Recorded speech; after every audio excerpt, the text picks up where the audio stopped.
Well, what up, y'all? Um, Number one, this is going to be kind of a serious video. I'm going to start it off. It's going on a little after 4 o'clock in the morning, and I'm having problems sleeping. So I hope you guys are stacked in and got some popcorn, because here comes a story that you guys may want to hear about. Them dirt road dollars, way out yonder, hiding them hollers, doing it like our fathers. Up on them tractors, sliding them pastures, making it rain like water. Farm boy dope, 24 karat gold corn broke. Okay, so let me start off by saying, number one, I don't want sympathy. If I wanted sympathy, I'll look in the dictionary between shit and syphilis. Number two, I have to tell this first story in order for y'all to understand what I've been going through this last week. So, and I think I've mentioned this a few times in a couple of my videos. I don't think I've ever went into complete detail. So, I'm just going to give you a little backdrop. So, in 2008, I was working as an external mine supervisor at a concrete company. And I ended up getting hurt. I fell 13 feet off the back of a concrete truck. Fell from the hopper. The ladder broke. I'm not going to get into all the details. I will tell you, I wrote up a report for a month straight. The step never got fixed. It broke. I came down. Same incident, my right knee hit the fender of the truck. I fell backwards, landed on a rock about a foot in diameter. In that same accident, I also hit my head on a rock, which affected my short-term memory loss. In telling this happened in November of 2008. And I've been dealing with this since then. Word of the warning, this may be a long video. I'm not sure. I'm hoping it won't be, but there's not going to be no guarantees. So, I got hurt. They told me to go directly to the hospital, get it checked out. And I did. Went through all the spiel, wheel, blah, blah, blah. And in June of 2009, they did back surgery. The doctor that did the back surgery worked out of an office in Washington, out of Olympia, Washington. And I didn't do any background research on him at that time. 2 months after the surgery was done, he left. Go to find out, he went back to India. After this, I did some research on him, found out that he had 5 medical malpractice suits against him. If I could have done mine would have been 6. So the guy had issues. Was it my fault? I do take part blame in it because I did not do background research on doctors. I didn't do it. Now, when I had to have my knee replaced in 2014, yes, I did a background check on the doctor that did my knee replacement, and he was one of the best orthopedic replacement surgeons in the state of Washington. And he was still kind of a young guy, but he was rated number 1. So, the guy did the surgery on my back. And of course, they're going to tell you one of 3 things is going to happen when you have back surgery. Either it's going to get better, it's going to stay the same, or it's going to get worse. And yes, I did that intentionally because it got worse. I regret getting the back surgery. And 2 years later, due to some other circumstances, I tried to commit suicide. This is something I have not talked to a lot of people about. This is something I don't talk to people about. And like I said, I don't want to see in the comment section where everybody's giving me fucking sympathy like I'm sorry, oh my God. No, I'm past that. I love my life. I love what I do. I love who I am. And I later on in this video, you will understand why this affects me the way it does when I tell you what I've been through in the last week. So, in 2010, the last thing I remember is grabbing my gun and my dog, got in my truck, don't remember anything after that. Not a fucking thing. The next thing I remember, I was in my buddy's driveway, and I felt a clink on my tooth, or on my teeth. My dog was trying to pull the gun out of my mouth, and that's whatever I was in, whether it was a blackout situation or whatever it was. I don't remember none of it, but I do remember coming out of what I was in, and I was holding the gun like this in my mouth and looked down like, what the fuck, and took the gun, threw it on the floorboard. If it hadn't been for my dog, I would probably literally be dead. So she saved my life.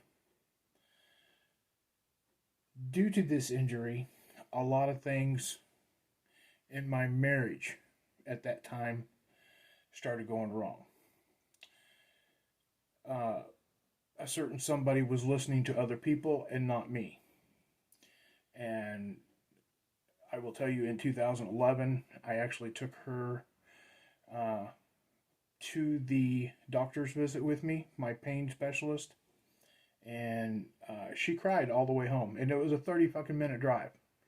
She thought I was lying to her. She thought that I was faking it. The neighbors all thought I was fucking milking it, saying there was nothing wrong with me. There was a lot of shit wrong with me.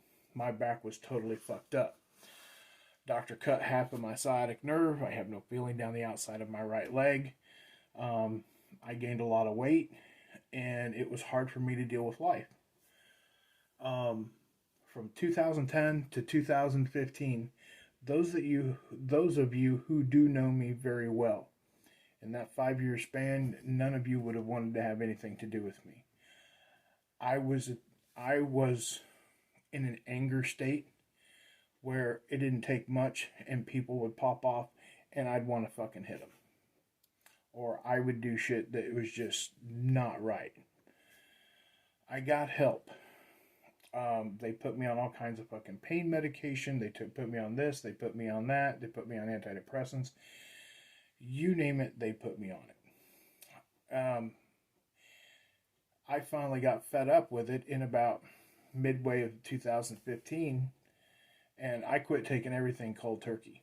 Was it the right thing to do? No. Don't ever quit medications cold turkey. Always talk to your doctor and let them know that you don't want to be on them. I, personally, in my situation, I did not like to feel like I was a zombie. Like, I had no control. I would literally lay in bed and just be like, I don't like that. I want to have full control of my mind. I want to be able to do what I want to do. And at that moment, and that is actually, so I've seen two pain specialists, two pain management specialists. The first one I saw gave me methadone. That's how I lost my front teeth. Everybody's like, oh, the doctors are like, yeah, it's because you do this. No, let me explain something. Let me make this very fucking clear. I have been doing this since I was 8 years old. I had had no issues, and I've had no issues since then, and I have not stopped dipping this. It was the 9-month period that they put me on methadone because they use it as a pain management medication, along with getting off of heroin and all this other shit, which before my accident, I knew nothing of medication. I barely took a Tylenol. I barely even took a fucking aspirin. And I learned a lot about medications, the side effects, and everything. I chose, personally, not to take any more medications. And like I said, I quit them cold turkey. I had to. I didn't like the person I was becoming, and literally, I was rotting away, and I was slowly dying. So that's when I got up off my ass and started doing shit. And I got off the medications. I started living with the pain. I have lived with the pain since the accident in 2008. And it's something I live with every day. And no sympathy. I don't want it. I'm doing just fine as I am. I went to see 5 neurosurgeons. 4 of them told me that I would be in a wheelchair by the time I'm 45. I will be 51 in about a week and a half, I think it is. On the 17th, I will be, or in 10 days. I think today's the 7th or today's the 8th, so it'll be 9 days. I'll be 51 years old. And I'm still kicking. I'm still walking. I'm still doing things that they told me I wasn't going to do. One doctor, the last neurosurgeon I went to, he said, there's a good chance you could be in a wheelchair. And I said, well, let me back up. So the 4 that I went and seen told me I was going to be in a wheelchair and there's nothing I could do about it. I told each of them to fuck off. And I got escorted out of their offices. Literally, I was escorted by security out of the buildings because evidently they were scared of me. But the last one I went to, I told him, I said, fuck you, I am not going to be in a wheelchair. And he looked at me dead in the eye and I quote, that's the attitude you need to have, and that's what's going to keep you motivated to keep going. That's what happened. So, I spent 5 years, like I said, from 2010 to 2015 with a shrink. The shrink had to teach me how to do things all over again. Before the accident, I could do just about anything I wanted. I went and helped buddies, I mowed my yard, I could do this, I could do that, and I couldn't do none of that. I still can't do none of that. I have to regulate what I do and how I do it. For the fact that if I overdo it, I'm going to be down for about a week or 2. I've had instances where I've been down for a couple weeks because I've overdone it. This gets to the point where I get in so much pain that it's just intolerable. And that's when I start drinking the Jack with the Dr. Pepper. It eases the pain. It doesn't get rid of it, but it eases it enough to where I can actually sleep and get a good night's sleep. I do use CBD sometimes. I don't want nobody telling me, well, have you tried this, and have you tried that, and have you tried this, and have you tried that. If it's out there and it can be tried, trust me, I've tried it. But here's the thing about medications. If it's natural, like the CBD oil and the CBD salve, I've tried it. It doesn't work as good as they say it does. I'm just being dead honest. The salve, I notice, helps a lot because I put it right on my back, on my spine, and it does seem to help. It does not eliminate the pain, and it does not ease it to a point where I'm comfortable, but it gets it enough to where I can tolerate it. So, I got myself better, then I moved into the RV, blah, blah, blah. Now let's bring you up to date and what I've dealt with in the last week. So, last week, what is today? Today is now Monday. So, Monday at 4:20 a.m. Last week, I had a buddy of mine, good friend of mine, for a long-ass time, call me at 2:30 in the morning. He said he was sitting there with a bottle of whiskey and a pistol. He's dealt with some demons for quite a while, and I'm not mentioning any names. I will tell you there are 2 people in this that I have had dealings with. One was a male, one was a female. So, a buddy of mine, known him a long period of time, had a bottle of whiskey and a gun. I stayed on the phone with him from 2:30 in the morning until 9:30 in the morning. So you're looking at what? 2:30 to 9:30 is about 7 hours, somewhere in that neighborhood. And I just talked to him. He ended up calling me later that evening, letting me know that he was okay, he was better. He thanked me for staying on the phone with him. And I told him straight out, if you ever have a time that you need me, that you need to talk, I said, just call me. I've been there. I've been through this shit. And no, I'm not wanting praise either. I'm just explaining to you what's happened. So, last night, lady friend, text messaged me, and in 3 text messages, I said 2, but in 3 text messages, she said she was going to kill herself. And she said that she had the medication to take care of it. She had no problem taking her life. So I called the local authorities. And I said, you guys need to do a welfare check to make sure she's okay. I read the text messages to the police. And evidently she had to go to the hospital. After this was all done, before I had a chance, I ended up having to block her because she was trying to turn around and blame it on me because now she can't see her granddaughter. It's not my fault when people yell out for help. You have to do what you can to help them, what you think is right in here, to help them, to get them to be a better person, and to not do that. Because the one thing I've learned about suicide, it does not just affect the person that you're doing it to, it affects everybody around you, close friends, family, you name it. Anybody around you, it affects them just as bad, if not worse, because you're not here to take responsibility for what you did, and your family has to figure out why. So if you ever get into a situation where you're thinking about suicide, have somebody you can call. Have somebody you can talk to. But for God's sakes, don't be putting it on the person that you're calling and telling you're going to do this to, because it was not my fault. I didn't force her to make the decisions she made. And the last I knew, they were taking her to the hospital. The 911 operator called me back and let me know what was going on. Now, and on top of all of this that's going on right now, I'm having family issues with, and I can't get into specifics on that either, but I'm having a shit ton of family issues. I'm getting pulled in. Y'all that know me know that I don't do drama. I don't like drama.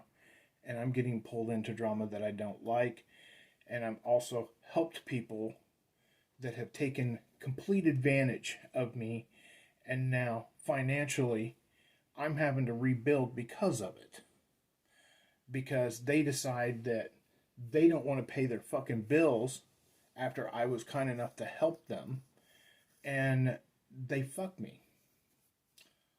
About $750 worth.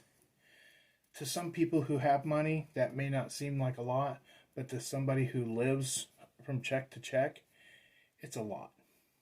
It's a fucking lot. And I had to pull that money out of my ass, or I would have been in trouble. So I ended up having to pay the fucking bill completely off in order to have it off of, so that way I wasn't going to get it on my record, or it wasn't going to go against my credit. I guess I just needed to explain to you guys what's going on.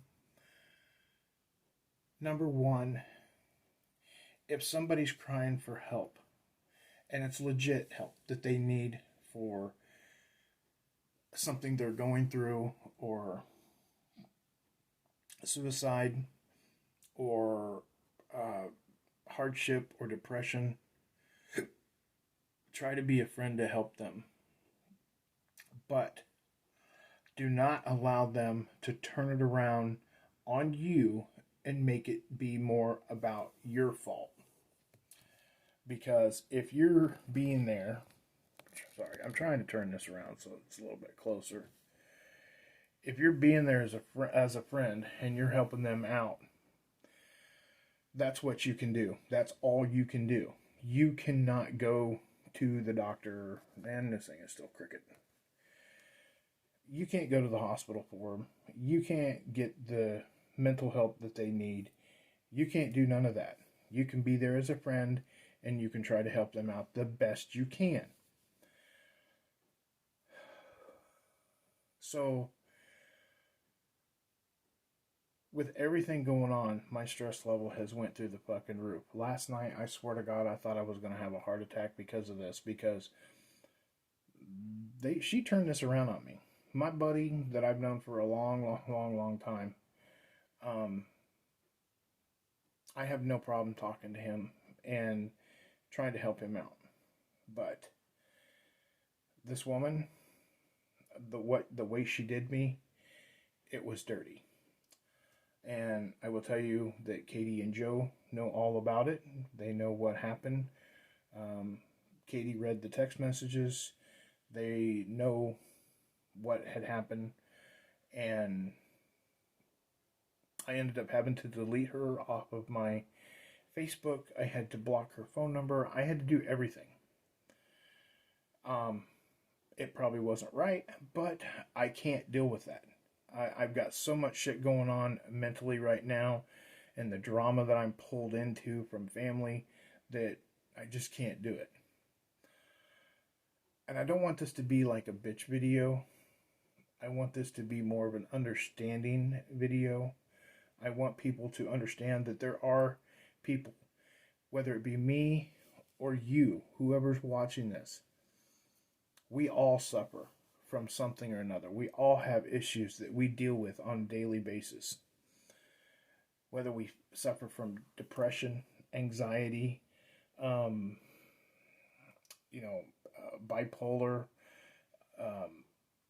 whatever it may be. If we all will end up at one point in our life or another, we're all going to suffer from something. Try to be a friend. But when that friendship and they take it too far, that's when you got to cut it off. Because I have to protect my own sanity for what I've been through. And the best way to explain it is when I started going through my shit in 2010. It's like chasing a rabbit down a hole. And you go so far way down in this hole. And then it takes you 5 years to dig yourself back up out of this hole, so you're back where you were before you had to go down in it. I can't go back down in that hole. So, in explaining things, number one, I cannot be around negative people. Negative people will affect me in that way, and I can't afford to go down in that rabbit hole, and I will not let somebody take me back down in that rabbit hole. I'm not perfect. I make mistakes. I'm just me. I try to be as honest as I can with everybody I can. What you see is what you get. My friends know this, and I want this to be an awareness video. I want people to be aware of what goes on and the things that some people struggle with on a daily basis. Don't make fun of people because you don't know what they've been through. You don't know what that homeless man on the corner has had to go through. You don't know what he was like before he was homeless. I've seen videos where people said that, they had a house, a wife, kids, everything. They lost it all. And then that's how they became homeless. Don't judge people by what they look like because you've never walked in their shoes. But do not let them turn it around and force it on you to make it sound like it's your fault for something they're doing. I hope that makes sense. I hope you guys have understood. I don't think I've ever came out and actually told the whole story. And I'm leaving big parts out of it because I don't want to tell the whole damn thing. It's just, I wanted to give you guys an understanding of what I went through from 2008 to today. And I struggle. Every day is a struggle. And this is why sometimes I don't have videos out. Katie laughs at me sometimes and says, dude, you got ADD. Because you got to just say squirrel. I'm like, what? And I can be talking about one thing and automatically jump to another subject and not even realize I'm doing it. Or I will repeat myself. And I have to explain this to people when I meet them. I have to apologize up front because I do have short term memory loss. And there's going to be times where I'm going to repeat myself and I'm not going to remember that I actually told you what I told you. And um, it's not that I'm an idiot and I'm just repeating myself. It's literally I don't remember it in here. That I don't remember what I told people because of short-term memory loss. You asked me something that happened in my childhood, I could tell you that all day long.